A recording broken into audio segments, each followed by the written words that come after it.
Welcome to the regular Friday program of the City Club of Portland. I'm Mary Kramer, your president.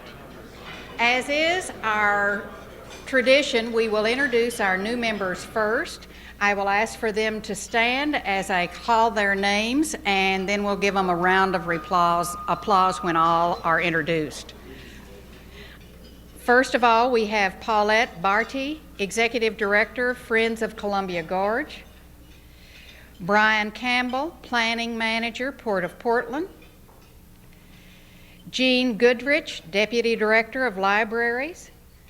Dale Hoskins, Senior Scientist, Oregon Regional Primate Research Center. Nofo Kawas, I'm going to mess this one up. My apologies in advance. Kara Hay, Vice President, CH2M Hill. Thank you. Joanne Willis, Account Coordinator, Marks, Knoll, DeKnight, and Dodge. Welcome.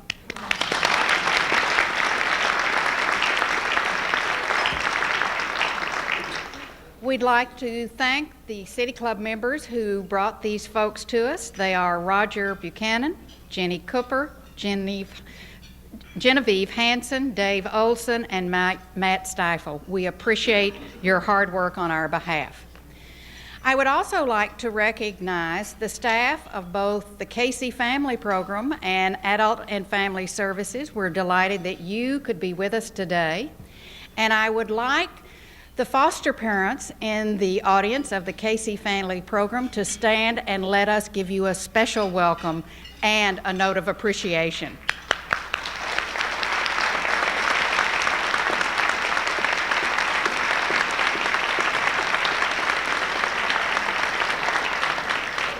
Thank you very much.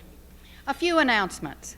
Next week on Friday, February 8th, we will hear from Bill Bakke, Executive Director of Oregon Trout, Ted Strong, Executive Director of the Columbia River Intertribal Fish Commission, and Al Wright, Executive Director of the Pacific Northwest Utilities Conference Committee. They're going to debate over how to stop the dramatic decline in salmon runs on the Columbia and Snake Rivers.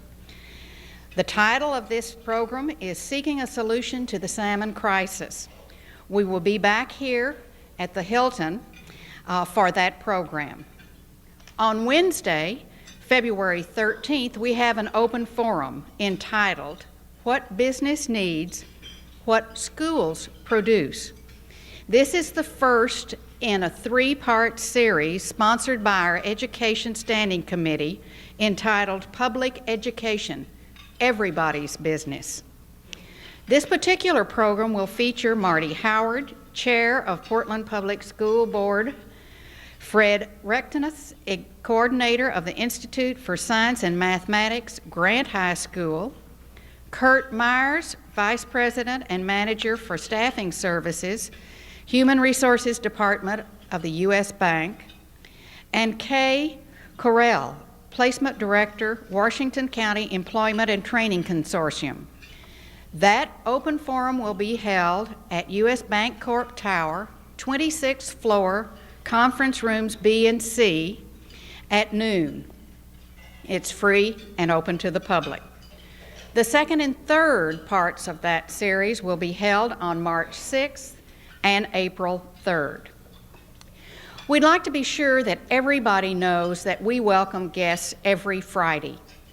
If someone is interested in attending a Friday program, all they need to do is call the City Club office and talk to Jenny by Wednesday at 5 o'clock preceding the Friday program. That way we can make a reservation for you. We look forward to having you. I will remind everybody, however, to check the location of the program.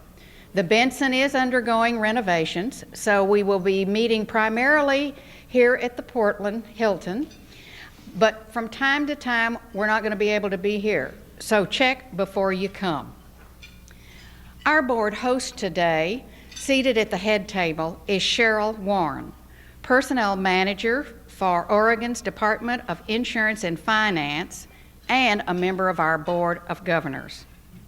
The second question today will be asked by Anna McManus, member of the Human Services and Standing Committee, and Vice President of the Network for Organizations of Affordable Housing. As usual, after our speakers present their remarks, we will open to questions from City Club members. I will ask City Club members to remember that these are questions, not statements. Please be concise and clear, and remember too that there are lots of folks who want to ask questions, so one question to a customer. Now for today's program, Welfare to Work. I can't remember a time when our welfare system hasn't been criticized. The system, has always done too much or too little, depending upon the speaker's viewpoint. And of course, the system itself is criticized as being fragmented, ineffective, unresponsive, and self-serving. All that for welfare.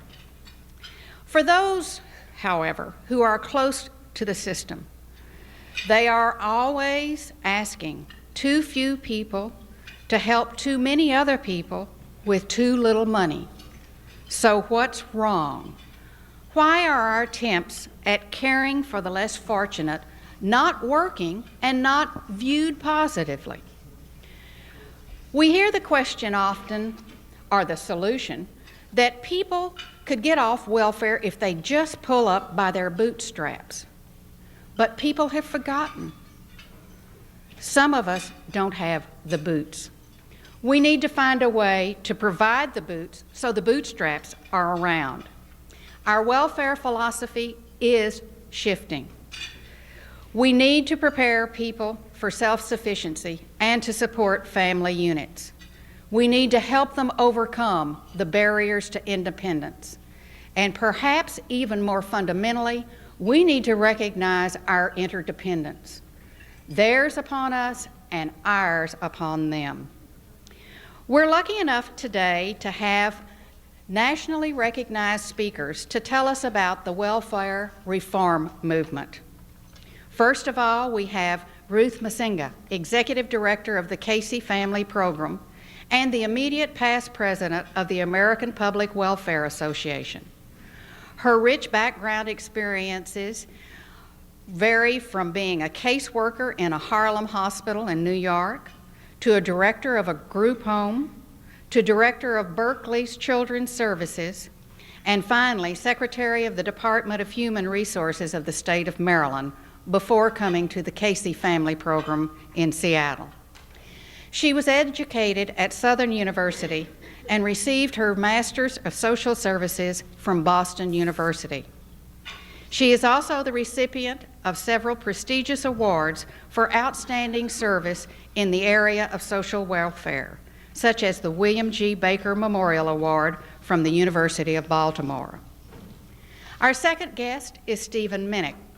He's Oregon's Administrator of Adult and Family Services. His experience includes a stint as a parole and probation agent, Deputy Executive Director of Community Services Administration, and Executive Director of the Income Maintenance Administration for the state of Maryland. He received his Bachelor's of Science degree in Business and Public Administration from the University of Maryland at College Park.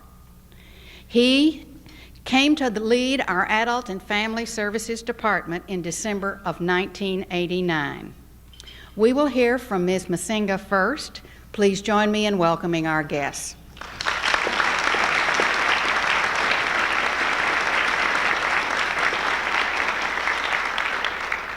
Thank you, Madam President. Taking admonition from the chair, I'm going to be brief and concise, but I'm very, very pleased at this opportunity to talk with you about this issue. Robert Reich, writing in The Atlantic magazine of February 1991, defines the real 21st century economy as the accrued, cultivated skills of the workforce to problem solve, problem identify, and strategically broker those two, as well as the communications, transportation, social infrastructure to support them. Economic growth and human investments are concepts that have been in vogue over the last decade. As some of you know, the Council on Economic Development has published and widely proselytized ideas of early childhood development on the theory that we needed to start as early as possible to develop and invest in each child, because we wanted to make sure that when that child came to adulthood, he or she was well prepared. The National Alliance of Businessmen, in equally well disseminated ideas about the workforce needs of this country by the year 2000, have talked a lot about the needs for investment in human capital, in developing the human infrastructure of the American worker, and in looking again at the way to cultivate skills so that we can have a workforce, a cadre of people who really can problem solve and figure out what problems are, and broker between the two, creating a new human infrastructure to meet our needs. In a macabre way, it seems to me that the war in the Gulf that we look at every night demonstrates for us the efficacy of this idea, of Reich's idea, because it is clear that by having invested very carefully not only in the infrastructure, but as well as in the people that we have sent to the Gulf, we're able to do amazingly brutal, but clearly there is a competence in what we do that stands out. In the human services, however, we are providing our staffs all too frequently and the people we seem to serve with a Stone Age mentality with regard to the development of human capital. And it is that gap that we are trying to bridge when we talk about welfare reform. Because it is not only the need for the nation to have cultivated human capital, those people who can problem solve and problem identify. It is also true that we as a nation are short of workers for the 21st century. We already have major shortages in many areas, many fields of endeavor.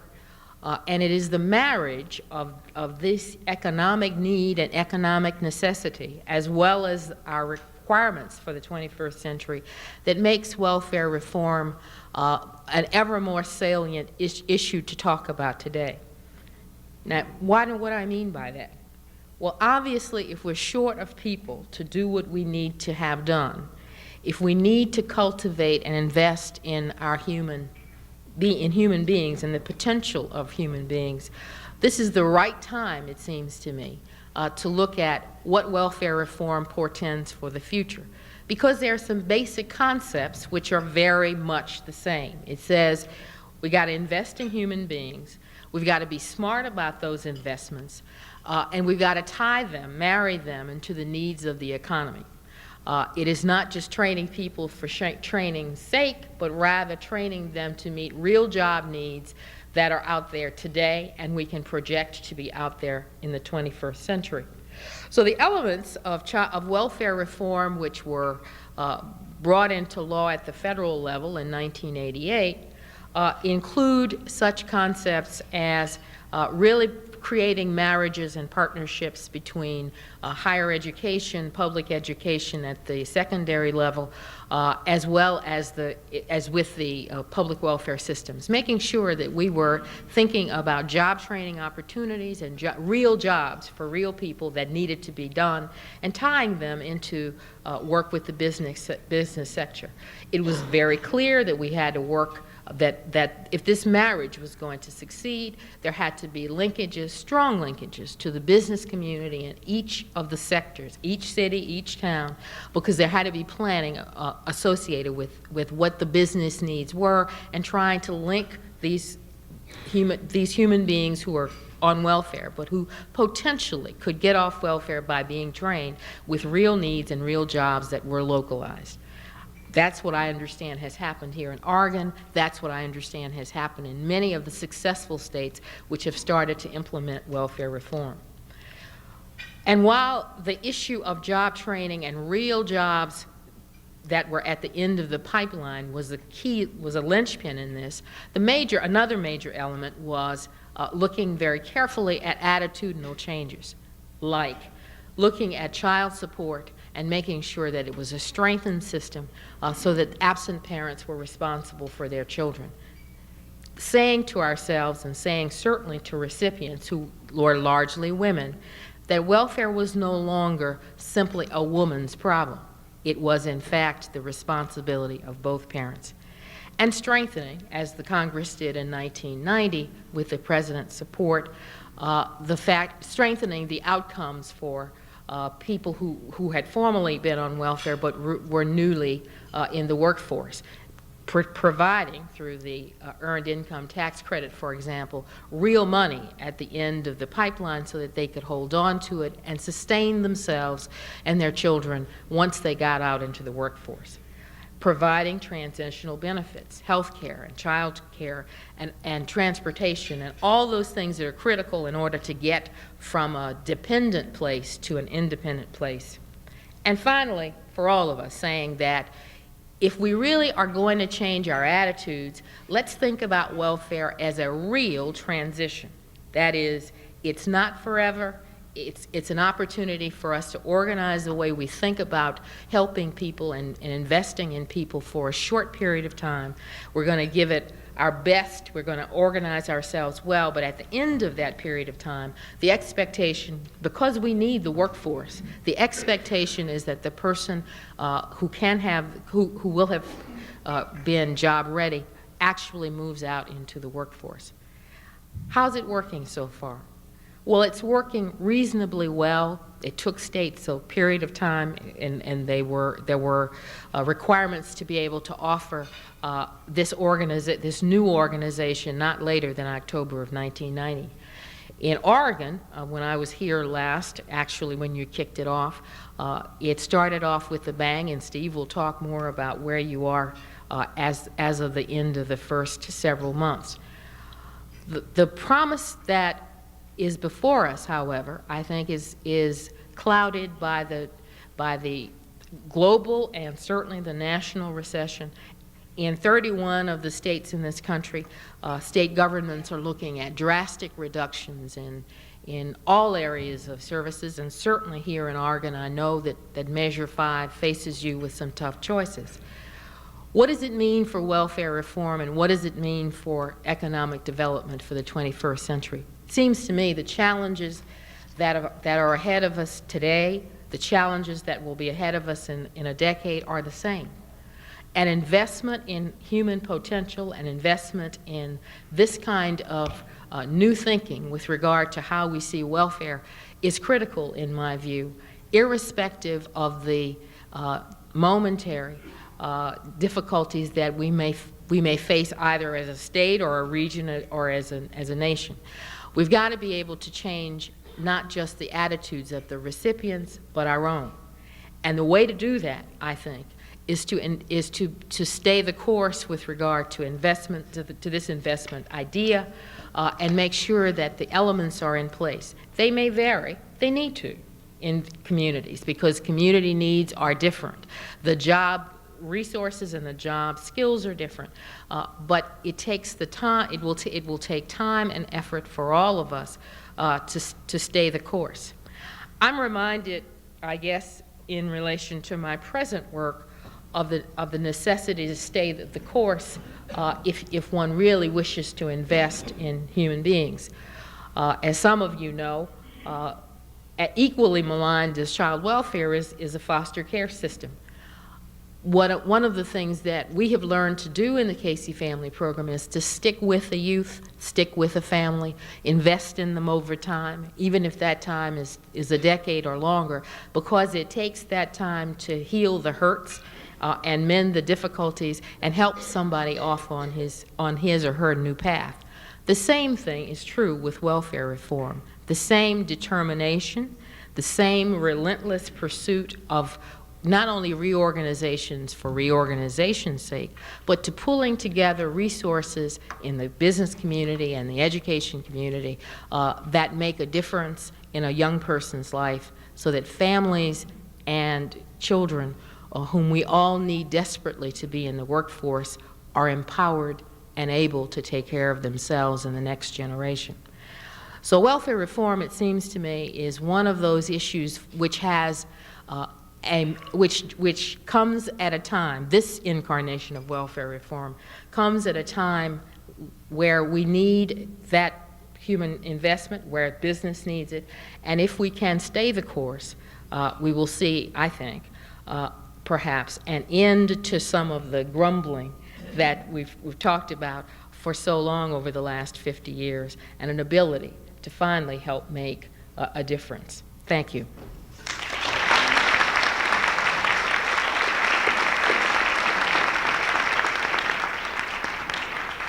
Mr. Minnich.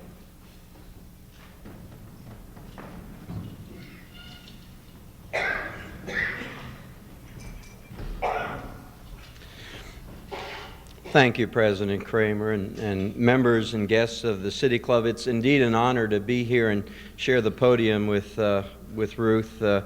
She's been one of my mentors. I guess in the introductions, most of you figured out that we both had that Maryland background. I indeed worked for Ruth in Maryland, and she was a great counsel to me in many of my career development plans. And she advised me, once I got a good reference, to always keep that person nearby. So when she moved to Seattle from Maryland, we were all heartbroken, and I thought I'd never see her again. And lo and behold, here I came to this beautiful state of Oregon, and Ruth's right up the road. So she has indeed kept in touch with us, and it's great to have you in Portland again, Ruth.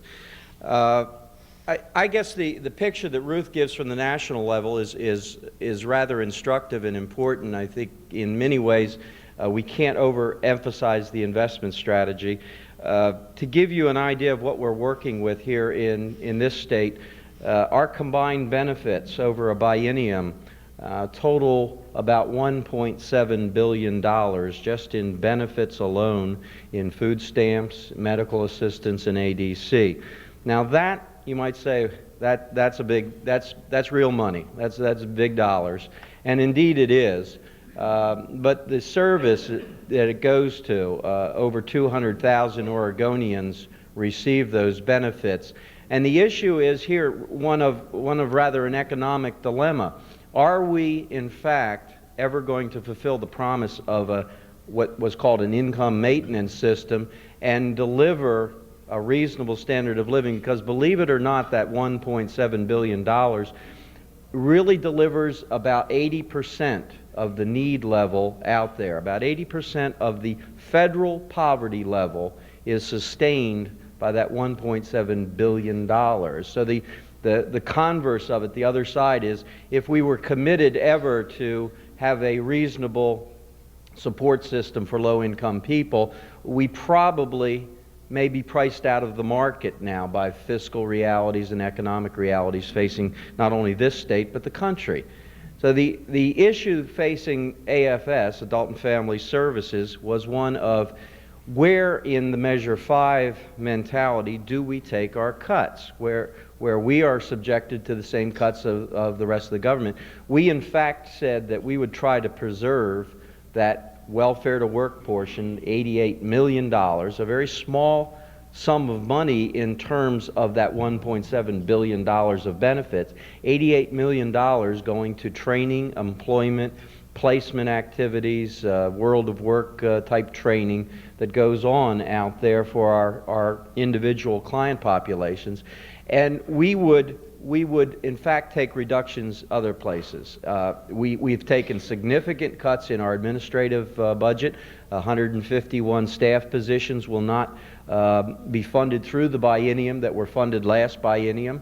Those are coming out of mid-management levels and senior management levels. But I think the issue for us was we are at a crossroads of running a pilot project or a program, really a side program on welfare to work, and then operating this huge benefit program as our main line of business. And those of you who are in business must know the reality. If you're doing $1.7 billion of certain activity, certainly $88 million does not move to center stage unless you change the mentality of your delivery system. And I think that's what we have done, and that's what we are doing. One of the interesting things that was pointed out last week, a study came across my desk that said the Urban Institute had just completed a study, and the findings were that educational attainment, two-parent status for families, in other words, both parents present, and employment in those families increased the likelihood of exiting and remaining off of welfare. I mean, the Urban Institute had to study this and conclude this in a very lengthy process. Now, you laugh, but why do, in fact, we study these issues? And I would submit to you is that the debate goes on in the halls of Congress. And I just came from that debate in Minnich from Salem this morning. The debate goes on as to should we stay the course here in this investment in terms of employment, education, and training, and encouraging two-parent families. Should we stay the course or shouldn't we? The debate is actually going on, and we need research studies conducted by such august groups as the Urban Institute to tell us, yes, indeed, it has a positive effect. If you get somebody a job, if you have two parents present, and if their education levels are increased, they got a good chance of getting off of welfare, obviously. But in many ways, we are pitted against that conception. I am fighting to maintain that $88 million in my budget. No one is challenging me very much on that $1.7 billion, really, in all honesty. That $1.7 billion is an entitlement. We're signed up for it. We bought all the federal rules and regulations. You'll never understand them. I don't actually. I have policy people that tell me what they mean. And the fact is we're signed up for $1.7 billion in benefits, but we're fighting now, fighting dearly for $88 million to continue welfare to work programs in this state. And not continue them on a project status where you have 1 out of 10 persons that also happen to be the best looking person on your caseload that probably is going to get off your caseload if you let them alone. It's to get down into that hard to serve group, that group that won't make it unless we do more of that. So I think in light of what's happening out there, we've made a commitment. We started in October of last year. Ruth was gracious to come down to kick it off here in Portland. And since that time, we have re-entered, as part of welfare reform, we have re-entered over 1,000 of our teen mothers, who are teenagers with young children themselves. We've re-entered them in school situations across the state, from Ontario to Grants Pass to Hood River, here in Portland, Salem. I was in Falls City the other day where they have a program with 18 teen mothers in Falls City High School. And those young teen mothers are getting their GED. As a matter of fact, the valedictorian of Falls City High School this year is a teen mom who will graduate with a 4.0 average only because of our program, giving her that support and keeping her in school. So we are making a difference right now, right here as we speak. And yet down in Salem, in 39 other states, I showed Ruth an article from our other environment back in Maryland, just a year. We've been gone a year and a half. She's been gone a little longer. The debate is already, was the program too rich? There are other priorities in the state. Should we cut it back a little bit? The future is being written now, unfortunately. So I think we need that understanding and commitment that these problems will not be solved by a one-year program. They won't be solved by a program that deals with 1 in 10 on your caseload. They have to affect the way we view the service and the way we define the service. Now, there are some things at the national level that have to happen. I think that you're seeing some experimenting in this. The service needs to become more temporary in nature, as Ruth said. We have to define our intervention to a temporary intervention and have to say it up front to everyone that comes in our doors. We need some federal help on regulations on that one, but I think we can get that, and I think we will evolve in that area. I think the other thing is, and the hallmark, and this is important because I know some of our guests today are from our partners in the community. This is not a welfare program or a welfare problem. And in fact, in Oregon, we have approached it as a system issue where community colleges, JTPAs, local school boards, and employment division offices, community action agencies, daycare support groups, referral services, all are part of our planning process and of our intervention strategy. The federal participation rates, the process, is there. It's very process-oriented. They have rules and regulations for us to follow. But I think if we're going to succeed in this, we all have to learn to love the outcome and not the process. And that's a very important thing for us in welfare because we're very process-oriented. We live on rules and regulations, and we can cite you chapter and verse on that. So we're going through a transition that will learn to love the outcome rather than just the process. And I might hearken back to what Ruth was saying about the technological wonder that has come out of our latest conflict in the Middle East. And certainly it is impressive if you see it from that point of view. And there's been some buoying, I guess, of the national spirit from a point of view of maybe America isn't in decline, and maybe this was all just rhetoric and all that. But I would remind you that and Paul Kennedy, the history professor from Yale, said it in the Wall Street Journal last week, that this rejoicing in this military technology still does not mask the trends that are all the time present of a declining trend in national productivity, increased indebtedness, a mediocre education performance in this country, and indeed a decaying social fabric that we all acknowledge is there. And I think you can't have a great country that has technological weapons without a great home front that lives up to its potential in each individual. And I think welfare reform is part of that potential movement. And I would submit to you that with your support, with your help, we're going to see it through here in a long-term format. So I appreciate being here today with you.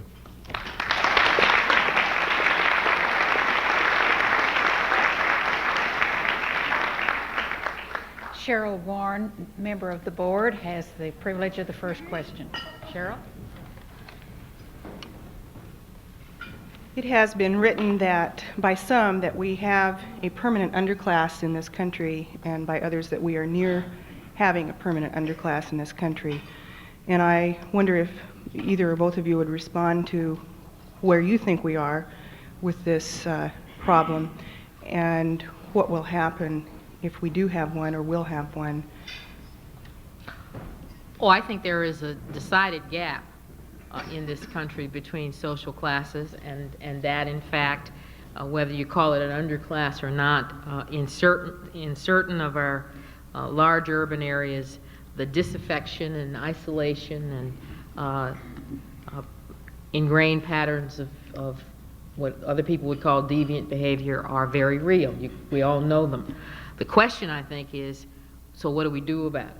And I think that the approaches to addressing welfare reform, as we talked about it today, are only one of the things that we do about it.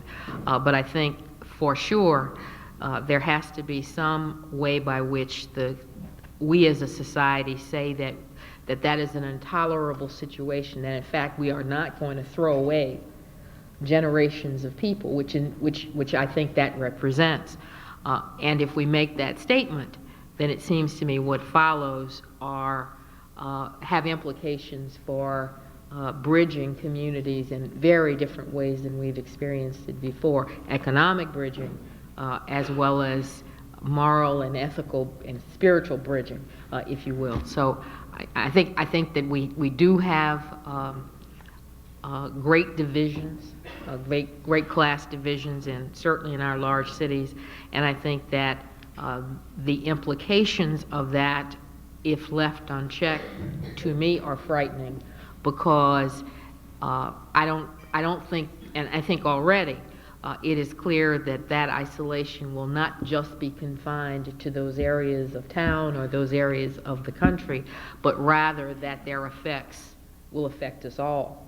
And so it seems to me that it is a matter of great urgency that we recommit ourselves to break down those barriers and start to systematically attack the causes, which I think are multiple.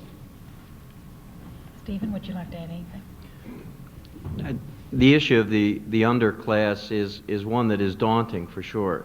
Some of the impacted urban environments make you really question what we could possibly do in some of those situations, and I know some of those mayors and social service directors must feel totally helpless. But the issue remains, and I think Ruth hit upon it.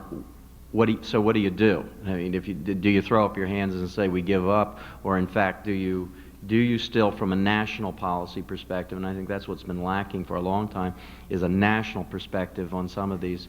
Do we start? And certainly in this environment, I have no feeling whatsoever that Oregon is not going to stop many of these problems before they really take over, and that's what's so exciting about being here. Thank you. Anna McManus has the privilege of the second question. Anna? Hello, Anna McManus, City Club member. I wanted to inquire overall, and in Oregon in particular, what response have you gotten from those affected by welfare to work programs? Are they endorsed, resisted, complied with? I'm sure there's a variety of responses. Specifically, client response you're interested in. That's an interesting phenomenon. I was talking with someone before the luncheon today that does placement work with our clients, and said that before she worked there, she thought she would meet much resistance and clinging to welfare. I think there is a threshold resistance, as there is with anything brand new. There is a seductive security to even the sub-poverty benefit that we have. It's regular. It has a fairly decent medical program that is hard to get in some low-income situations, and in many ways that is a difficult thing to get over. But once people are in our programs, I've seen really good response from them, and I've had many teen mothers say that I wouldn't have come here unless you had threatened us in terms of losing our grant. But now that I'm here, I'm glad that I'm here. Tom Stanwood, City Club member. Kind of following up a little bit on what you said here. For years, we've heard that a lot of folks are on welfare because they want to be there, because they don't want to work for a living. My question to either one or both of you is, how much of this is stereotype? How much of this is fact? And if indeed there's a lot of fact in it, how does that contrast with the idea of workfare as an alternative? Well, I think the motivation, as Steve pointed out, is very strong if there is an alternative. Part of the question of what people want is based on what they can see their futures to be. Ergo, if you can't imagine yourself as a working person, as somebody who has some respect, then what you want is pretty narrow. But if given an opportunity for something different, I think most people on welfare quickly will tell you that they hate it. They don't want it. They don't like the regulation. They don't like the stigmatizing, and they sure don't like our attitudes about them. So I think there is a convergence of abhorrence of the system between those people who receive welfare and those who don't. What the difference is frequently the absence of hope. And what we're trying to do is to provide realistic hope that in fact you can imagine yourself in 6 months or 8 months or 10 months in this kind of job where there's a real job, no dead-end job, and therefore you can be training yourself and changing your attitude to think of yourself as a productive person. And I think that's what you hear again and again from people on welfare and from people who've gotten off welfare, that they can't wait for another alternative. You mentioned workfare, and I guess we may as well just talk about that. I think there is, unfortunately, the notion of coercion is ever present with us, and I think you can have some limited short-term games with that, and that people will even do things under duress, which are good for them, if they think it has some hopeful outcomes. If it's doing it for doing its sake, then they're not going to buy in, nor will the people who help them. And it's in my mind sort of a dead end way to do business. So I think it's a question of whether or not there are real outcomes, real ends that people can see and imagine themselves in. Lisa Haler, City Club member. You're saying about seeing real a profit in having a job. Is there a plan that you have in mind or that the new program has in mind for people who see the reality of having a job as ending up with less money than they have on welfare? That is to say, they lose their opportunities to get free medical care. They suddenly have bills to pay that they didn't have before, rent supports and so forth. So they end up working, but they lose actually more than they gain from the salary, unless it's extremely non-dead end, which doesn't often happen.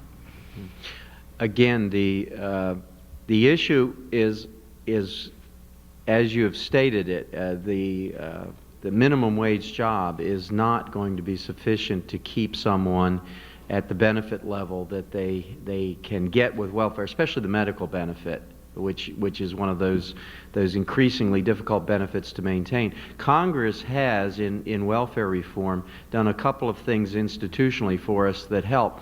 They've extended medical assistance for 1 year as a transitional benefit after you leave welfare assistance, so you can carry that benefit with you for 1 year unless your employer takes you under their plan, and then at that time you lose that benefit. And the daycare benefit is also extended for 1 year after you leave welfare. Now in this state we have always funded a low income level child care benefit. It's called ERDC to some of you that know the term. But in many states, Congress mandated that, and many states had to create a transitional benefit of daycare also for the mother leaving with her children. The other issue, though, is one that the stereotypes, someone talked about stereotypes. The average size of a welfare family in this state, 94%, by the way, are headed by females. We have about 6% two-parent families in this state. But the 94% that are headed by mothers only contain 1.7, 1.8 children, that statistical 0.8 child. But in fact, the size of the welfare family has fallen during the last decade, just as the average size of the American family has fallen. So there's not the stereotype that we have the 4, 5, 6 child family. We have some of those, but it is not in fact a statistical reality. So if a mother with 1 child gets a job, she has 1 daycare situation and in many ways only has to feed 2 mouths, she has a better chance of making that transition with wage gains and increased benefits than a mother with a larger family. And I think we have many of those single child families out there. Andrew Wheeler. Mr. Minnich talked about the concept of educating young mothers, and then the Hood River project. And it reminds me, we had a woman here whose name I forget from the South, whose mission it was, well, I should say her mission was the same kind of concept. How do you see education as being a way of turning around a cycle? maybe Ruth certainly has a better national perspective on this, but in terms of my perspective, I think that we do not solve the welfare problem in this state or in any state without education as a full player and student retention initiatives, teachers, social workers in schools or available to schools, other support for teachers who actually see the problem before we do and in many ways don't know what to do with it. We need to be more cooperative with the school systems, and I think the school systems, on the other hand, have to have a commitment to retain children that are having difficulty and not get rid of them as a matter of course to upgrade their performance in schools. I think across the nation, one of the most healthy things that has happened is the linking up of school systems and public social services agencies to deal with these issues, in a more concerted way. And I think that happens more and more, and I think it has the kind of effects that Steve's talking about. Jean DeMaster, City Club member. In Washington and in California, there are welfare benefits for single men and for single women. In Oregon, as you know, there are very, very limited benefits for single men and single women. I wonder if there's any provision in welfare reform for providing welfare benefits or economic benefits to single men and women who are unable to work, have no income at all, and are too young for Social Security. The only federal program is SSI. And as you may know, those of you who know anything about supplemental security benefits, one of the requirements is a certain degree of disability. Other than that, then you have these local, i.e. state or in some instance city programs that deal with employment-related benefits for single adults. So the only thing there is that's federal is SSI, and it has been, we've waxed and waned over the last several decades as to how loose we make the eligibility requirements and how tight we make them, and that's what's available. If there aren't federal programs or city and county programs, can we look to the state? Other than general assistance, which is the Oregon program, you're not going to, you don't get federal participation, so that becomes a 100% state-funded program.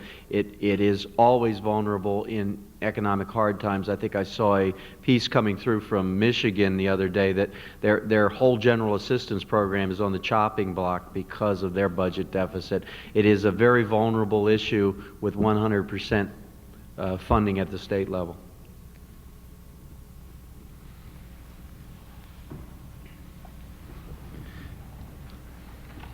Good afternoon. My name is Joanne Allen, and I'm with the Black Council. I'm with the Black United Fund of Oregon. I know who I work for, honestly. And we're involved with a lot of community-based programs that our goal in mind is self-sufficiency of the people that we're attempting to help. Now, my question is, on the city level, are you referring people to community grassroots programs so that they will get the kind of support that they need to get off of welfare? Well, some of our branch managers from Portland are here that probably can articulate their direct referrals, but the answer is yes. We do use community programs. Specifically, I don't want to answer this from the floor, but the group of managers is right there, and maybe they can answer that for you after the question period. My name is Ned Look, City Club member. The figure that you gave of 94% being single parent families, could you give us a breakdown of the other categories? What percentage of those are teenage mothers? What percentage are those people with children? Where's the other partner? The other partner is absent usually by either federal requirement, although there are two-parent family grants now, but the requirements by the federal government that one of the parents have a significant work history in the past has often caused problems of families staying together. I would say the surge in the single birth rate, the single mother's birth rate of about 25% of all the births in this state are to single mothers, has caused a great growth in our caseload.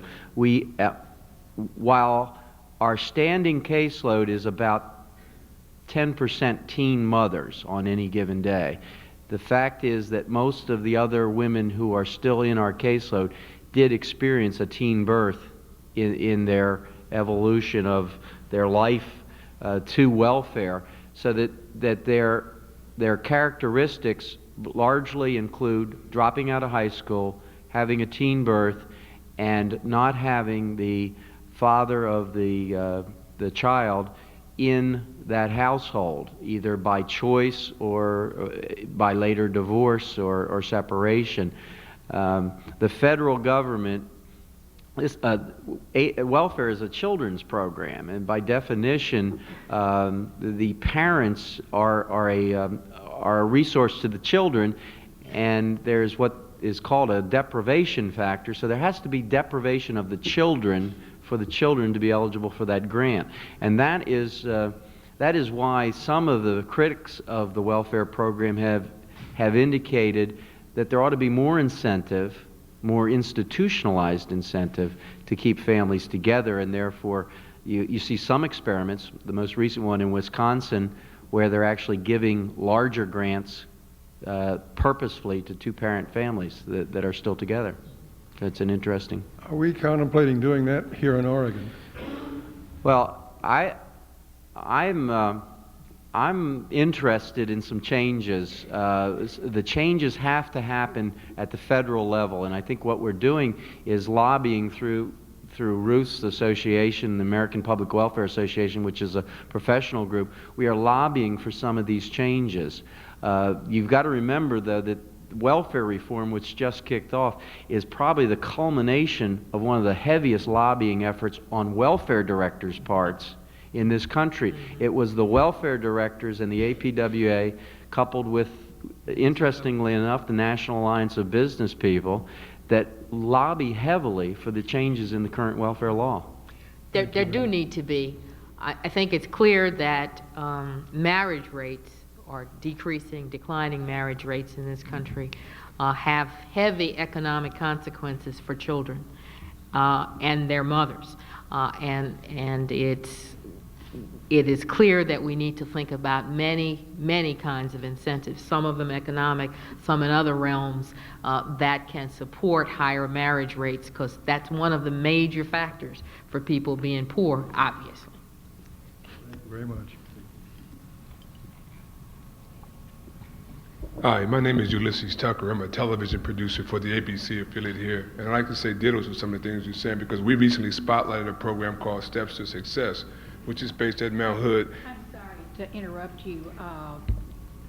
We need to have your question, and questions do come from City Club members My question, okay, to get to the point, ma'am, is what role is the corporate community playing in assisting you in your, as you put it, your welfare, your work model? Because the corporate community really has a lot to lose if you figure Workforce 2000, with the dropout rate spiraling is 38% annually. I think that the corporate community should have some sense of social responsibility as opposed to a net profit, not human needs kind of mentality to assist you in your direction.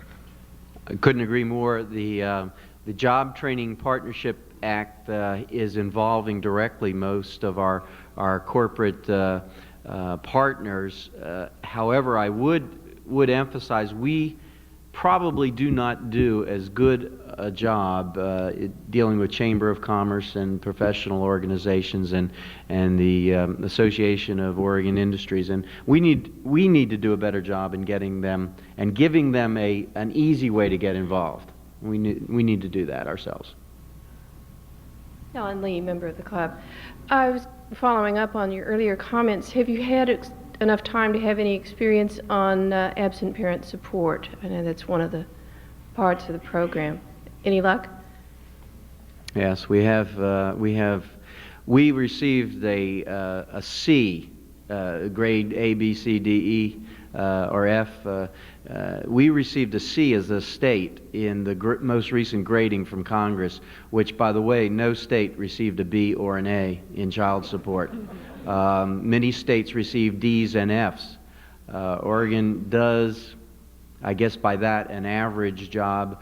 The problem is about 13% of the absent parents pay child support on welfare, and in the general population, I think across the country, only about 50% of absent parents in the general population pay child support as ordered by the court. We have the Attorney General that is handling the enforcement end of this. We have a very large electronic interface computer system that intercepts taxes, that makes mandatory wage withholding, which, by the way, welfare reform required all the states to go to mandatory wage withholding if we knew the absent parent's employer and Social Security number and could tell that employer to withhold. But 13% of the caseload is not a very good number, and interestingly enough, that's a C mark, so you can imagine what some of the F marks are.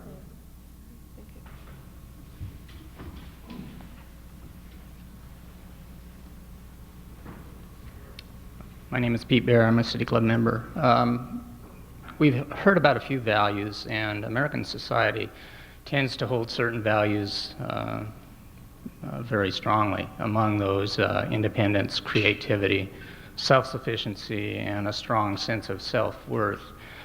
I guess my question, and either one of you are welcome to take this, what is the existing welfare program doing to foster these values in the clientele, and what specific changes would you like to see in the program that may stronger instill these types of values?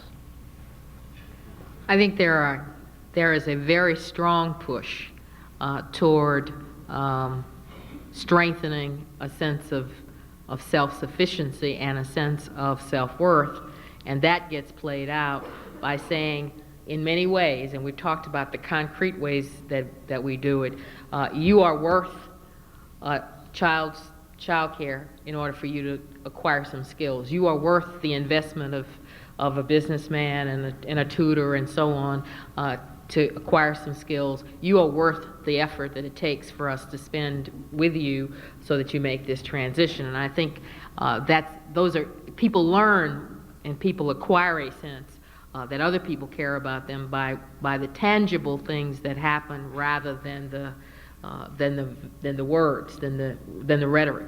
So I think that the ability to follow through in tangible ways affirms those values, and I think the other piece of it that we need to do better at, which is the second part of your question, is to say that you are an equal partner in defining yourself, and you are an equal partner because at the end of a given period of time, this support will be withdrawn, and we as a society expect that you will be able to go forward with the nurturing and support that we've helped you be given, and you certainly have an ability. We will have an ability to provide some touchstone for the person who is fledgling on a new job, or a fledgling teen mother who is now coping without the assistance and the support and nurturing, as degrading as it is in other ways of the public welfare system.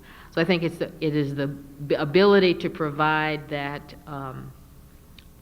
interdependence, in a way, in the messages that we send, that we need to do a better job at. It is now, in my view, still much too paternalistic. And I think once we start to deal about the interrelatedness of what the individual brings to help him or her feel good about himself, and what we bring, what we, the society, as is represented by the government agency, brings, and the interdependence of that we'll have a stronger statement of values in concrete, tangible ways.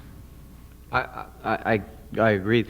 My feeling is education, work, and family are the three values that we want to hold in our agency and preserve the ability of our workers to transmit those values. And I think if you, without going into the lengthy history of welfare, this is a program started in 1935 by the Social Security Act as almost a widow's program, and it was sunsetted, as a matter of fact, in that act. And as sunsetted programs go, it's now one of the largest income support transfer programs in the country. But be that as it may, there was a time in our history where the values that I just said, education, work, and family, were not even allowed to be transmitted by the workers. As a matter of fact, there were very negative consequences if you harassed somebody about where is the father, you need to get your education. I mean, all the administrations,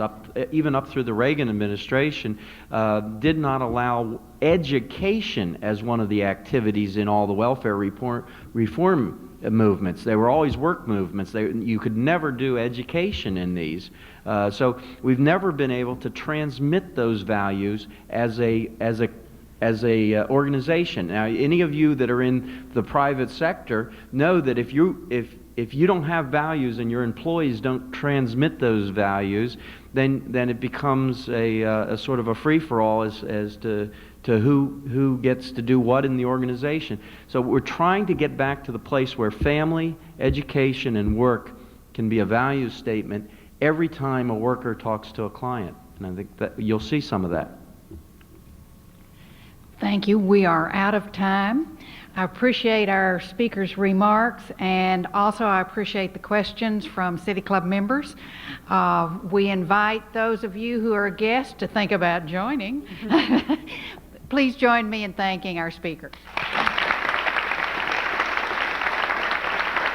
We are adjourned.